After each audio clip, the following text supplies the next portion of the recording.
There is a color I have spent 4 years trying to name. I had every optical reference available to a NASA astrophysicist, every wavelength chart, every spectral classification system we use to map light across the known universe, and none of them come close to what I saw in the seconds before God showed me what is coming in 2026. I know that sentence sounds impossible. I know exactly how it sounds. I was the man who wrote a graduate paper arguing that experiences like mine were neurological artifacts of oxygen deprivation. That was before September 14, 2021, when I died at my desk at Goddard Space Flight Center and stayed dead for 11 minutes and 20 seconds. The medical record exists. The 47-second gap in my cardiac monitor that no one has explained. That exists too. What I was shown in those 11 minutes is the reason I resigned from NASA. It is the reason I am speaking now after years of silence. A deliberate blackout is coming. 3 days of total darkness, and the darkness is not the disaster, it is the opening move. If you have felt for the past year that something large was being moved into position, something coordinated, something most people around you cannot see, I need you to stay with me. Subscribe to this channel, because what I am about to say was not given to me to keep, and tell me in the comments, how long have you felt something coming? How long have you been watching it build? Because what I was shown has a name now, and it starts with a color I cannot name. I have tried. In the months after I came back, I sat at my desk at Goddard with every optical reference we had, every wavelength chart, every spectral model we used to classify light across the known universe. And not one of them comes close to what I saw in the 3 seconds before God showed me what is coming in 2026. I am a man who spent 22 years measuring light for a living. I know the visible spectrum the way you know your own street. And what I encountered on the other side of clinical death was something that made every instrument I had ever trusted feel like a child's toy. I need you to hear what I am about to tell you, not because I am asking for anything from you, not because I want to be believed. I am past that. I am telling you this because I was told to tell you this, and the telling has been the single most difficult thing I have done since the morning I woke up in a hospital bed and understood that everything I thought I knew about the world had been taken apart and put back together in a different order.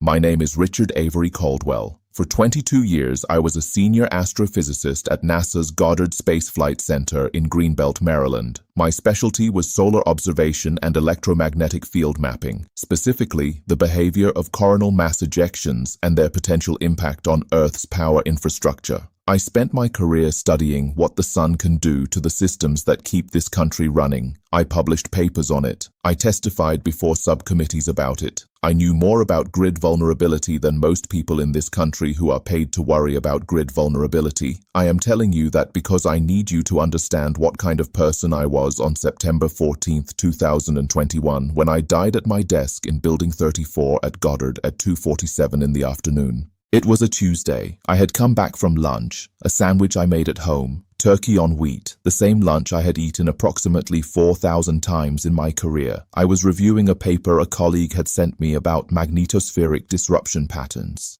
I remember thinking it needed a stronger methodology section.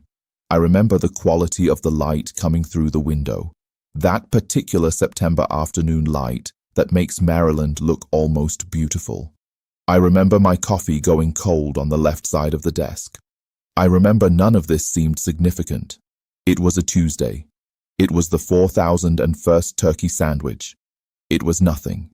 And then it was not nothing. I did not feel pain. I want to be clear about that because people always ask. There was no warning, no chest clutch, no cinematic moment of understanding what was happening. One moment I was reading about magnetospheric disruption. The next moment the disruption was inside me, a pressure I can only describe as total, a pressure that occupied every cell simultaneously and then released, all of it, all at once. I learned later that my colleague Marcus found me unresponsive at 2:51. That emergency medical services were on scene at 2:55, that the first defibrillation attempt failed, the second failed, the third attempt, at 3:08 and 40 seconds, produced a rhythm. I was clinically dead for 11 minutes and 20 seconds. There is a gap in my cardiac monitor record, 47 seconds, that no one at the hospital has been able to explain to my satisfaction. I am a scientist. I asked. They had no answer. What I can tell you is what those 11 minutes and 20 seconds felt like from the inside. The pressure released, and I was above myself. I am not using that phrase loosely. I was looking down at my own body in the chair, at the way my left hand had fallen off the armrest, at the specific angle of my head. I recognized my own bald spot. That is a detail I have never found a way to make dramatic, and I am not going to try. I recognized my bald spot from above, and the recognition was completely calm, the way you recognize your own car in a parking lot. Matter of fact, that is the specific quality of the moment that has always stayed with me. Not fear, not wonder, not panic. Recognition, as if some part of me had done this before and knew exactly what it was. I was not afraid. That is the part that confuses people most when I tell them. I was not afraid. What I felt, in the seconds after recognizing my body below me, was something I have spent 4 years trying to name accurately and have never fully succeeded. The closest I can get is this. Imagine every obligation you have ever carried, every deadline, every expectation, every unanswered email, everything you meant to do and have not yet done. Imagine all of that weight simply not existing, not resolved, not addressed, just gone. The way a sound is gone when you walk out of a room. That is what it felt like to no longer be in the body. And then the darkness came. I do not mean darkness the way darkness means anything in the physical world. I mean something I was not prepared for even with 22 years of studying the physics of light, because what came was not the absence of light. It was something else, something that had weight, something that knew I was there. I want to stop here and make sure you understand what I am saying, because this is where everything I am about to tell you begins. The darkness I encountered in the first moments on the other side was not nothing. It was a presence. It had intention. And standing inside it, if standing is even the word, I understood something I could not have understood any other way. That the darkness that is coming, the darkness this testimony is about, is the same kind of thing. It is not an absence. It is a preparation. What I was shown next took everything I had left to remain present for. I was shown the grid going down. Not as a concept, not as a projection or a model or a theoretical scenario of the kind I had built dozens of in my career. I was shown it the way you are shown something when you are standing inside it. I was above the eastern United States, and I recognized it the way I recognized my bald spot. Matter of fact, no drama. And I watched the lights go out, not all at once, the northeast first. I watched it travel south and west in a pattern I could not have predicted from any electromagnetic model I had ever built, because this was not a solar event. I understood that immediately. This was not a coronal mass ejection. This was not a geomagnetic storm. The cause of what I was watching had a different signature entirely, and the signature was deliberate. That word landed in me the way very few things have ever landed. Deliberate. I watched the darkness spread across a geography I had spent my adult life flying over. I watched city after city go dark. I watched the spread reach into the southeastern corridor. I watched it move through the mid-Atlantic states, and I watched it stop. It did not spread indefinitely. It stopped at a boundary. 3 days. 3 days of total darkness across a specific geography, and then a 4th day that was different from every day that came before it. I want you to understand what I mean when I say I knew things during this experience that I had no mechanism to know. This is the part that a scientist struggles with most, because knowing without mechanism is not something my training had any category for. But I knew, with the kind of certainty that does not come from thinking, it comes from somewhere underneath thinking. I knew that this blackout was the opening move of something larger. The darkness was not the event. The darkness was the signal. What came after the darkness was the event. I need you to stop for a moment. I need you to actually hear what I am about to say, because I am not telling you this to frighten you. Fear was not what I felt when I was shown this. What I felt was the specific, terrible clarity of a man who has been handed information he did not ask for and understands that the handing was intentional. The war that begins in 2026 does not begin with a declaration. It does not begin with a provocation that gets reported on the news and debated by analysts. It begins in the dark. It begins while the lights are off and the communication systems are severed and the machinery of civil response is paralyzed. I watched it begin. I watched the sequence of what follows 3 days of total darkness, and I can tell you that the world that comes back with the lights on the 4th day is not the world that went dark. I am aware of how this sounds. I was an atheist when I died. I need you to know that. Not a casual atheist, a professional one. I wrote a paper in graduate school dismissing religious experience as a neurological artifact of oxygen deprivation. I respected people of faith the way you respect someone whose hobby you do not share. I did not believe in God. I did not believe in the afterlife. I believed in data, in peer review, in repeatable results. I believed that when the machine flatlined, the person was gone, and everything else was a story we told ourselves because the alternative was too difficult. I am telling you that the alternative is not what I thought it was. What I encountered in that darkness, the presence that the darkness turned out to be, had a quality I cannot name in the language of science or the language of faith, because both vocabularies fail at the same point. The closest I can get is this. It was intelligence. Not an intelligence, not a personality in the human sense of the word, but intelligence as an atmosphere. The way heat is an atmosphere when you walk out of an air-conditioned building on an August afternoon. I was inside intelligence. And that intelligence was aware of me with a precision that made every monitor I had ever sat in front of feel like a paper cup. It showed me what it showed me. And then it told me why it was showing me. This is the part I held back for 3 years. This is the part I did not say to Carol until the morning I came home from the hospital and did not say to anyone else until today. I was not shown the blackout because of my professional background. I was not shown the coming darkness because a NASA scientist with 22 years of grid vulnerability research would be a credible witness. That is what my mind told me when I came back, because my mind needed a reason that fit the categories it had. The real reason was different. There is someone watching this testimony. I do not know who they are. I do not know where they are. I do not know what their name is, who will make a decision based on what they hear today. Not a small decision. The kind of decision that changes the shape of what comes next for them and for the people around them. I was shown this person without seeing their face. I was shown their decision without knowing its content. And I was told directly, in a way that left no interpretive space, that my job was not to warn the world. My job was to reach that one person.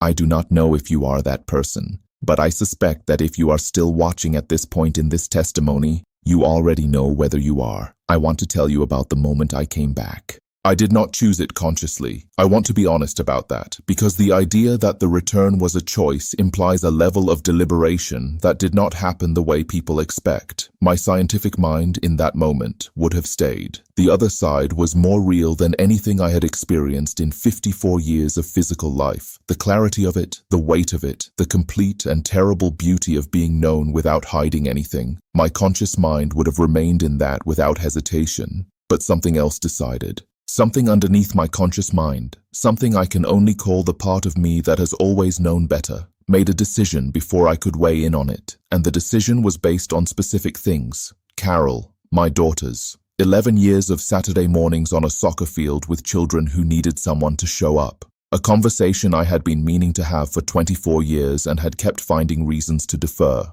I was shown, in the moment before the return, that this conversation was not optional, that it could not be had from the other side, that the only place it could happen was here. I said it to Carol the morning after I came home from the hospital. I will not tell you what it was, but I will tell you that in 24 years of marriage, it was the most important sentence I had ever spoken to her, and the fact that I almost did not come back to say it is something I carry with me every day. The return itself was violence. I do not say that dramatically. I say it as a physical description. Re-entering the body after the other side is not a gentle homecoming. It is closer to what I imagine it would feel like to be compressed. Every dimension of you that had expanded in the experience suddenly pushed back into a shape that is too small for what you have become. The first breath I took back in my body was the most painful breath of my life, and my first thought, my first coherent thought, the one they tell me I spoke out loud before I was fully conscious, was not relief. It was grief, because I had been somewhere that was home, in a way this world has never been home, and I had been pulled away from it.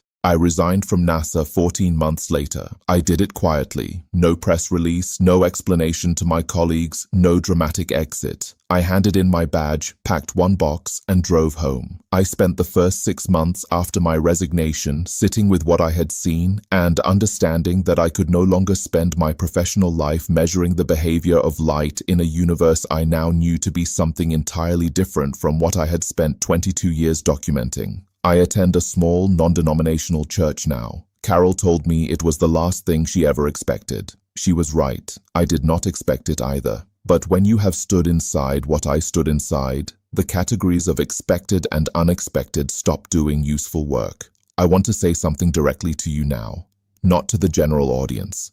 To you, specifically, whoever you are and wherever you are watching this. I came back from 11 minutes and 20 seconds of clinical death carrying a specific piece of information, not a feeling, not a vague spiritual impression, a specific piece of information that in 2026, a deliberate, coordinated action will produce 3 days of total darkness across a significant portion of this country, and that the world that exists after those 3 days is not the world that existed before them. I was shown this by something I cannot fully name. I was sent back with this testimony. I have carried it in silence for years because I was told to carry it in silence until the moment I would know the silence was over. The silence is over. Here is what I am asking of you. Not to panic, not to despair. I am asking you to do one thing before this week ends. One concrete thing. Decide, not act, just decide what your life looks like during 3 days without power, without communication, without supply chains functioning, without the systems you rely on every day of your life operating the way they operated the day before. Decide that. Write it down if it helps you think. Look at what you have and what you do not have, and make that assessment honestly, because the difference between the people I saw in those dark areas who were prepared and the people who were not was not resources. It was the prior decision. The people who made it ahead of time were not survivalists. They were not extremists. They were ordinary people who had heard something like what I am telling you now and had decided, quietly and without drama, that they were going to be ready. That is all I am asking. Make the decision. This week, before you forget what you felt watching this. If something in this testimony reached you, if even one part of it landed in a place you recognize, I want to ask you to subscribe to this channel. Not because of what I get out of that, because there are more accounts like mine. There are more people who came back carrying specific things they were told to carry back. And this is the place where those accounts live. If you are someone who needs to hear them, and I believe you are, because I do not think you ended up here by accident, then subscribe. Stay close to this. What is coming will make every testimony on this channel feel relevant in ways that most of them are not yet. In the comments, I want to ask you something specific. What is the one thing you have been putting off? Not in general. The one specific thing you already know you need to do. Write it. Put it on record here. I am not asking because I will judge it. I am asking because sometimes saying a thing out loud is what transforms it from an intention into an action, and we are running out of time for the gap between intention and action to be comfortable. I was a man who measured light for a living. I know what it is to have precise instruments and absolute confidence in what they tell you. I am telling you that my instruments failed at the boundary of what I encountered. Every model I had built, every paper I had published, every professional conviction I carried into that Tuesday afternoon in September was insufficient for what I was shown. I came back anyway. I came back with what I was given. I have set it down here, in front of you, as accurately as I know how. Whatever is coming, and something is coming, I hope this reaches you in time.